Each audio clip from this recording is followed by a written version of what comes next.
ભુજની પ્રતિભાશાળી વિદ્યાર્થીની અંતરા આનંદકુમાર ભટ્ટે સંસ્કૃત ગાયન સ્પર્ધામાં પ્રથમ સ્થાન મેળવી ભુજ શહેરનું નામ ગૌરવપૂર્વક રોશન કર્યું છે.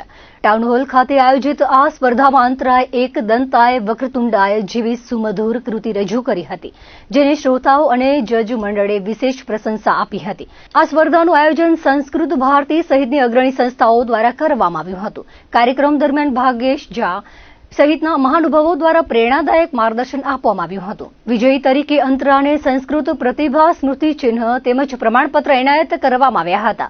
અંતરા હાલમાં એસપી એકેડમી ભુજમાંથી સુગમ સંગીતનું જ્ઞાન પ્રાપ્ત કરી રહી છે. અંતરાના આ વિજયથી પરિવાર, શિક્ષક વર્ગ તેમજ ભુજના નાગરિકોમાં હર્ષ અને ગૌરવની લાગણી વ્યાપી ગઈ છે.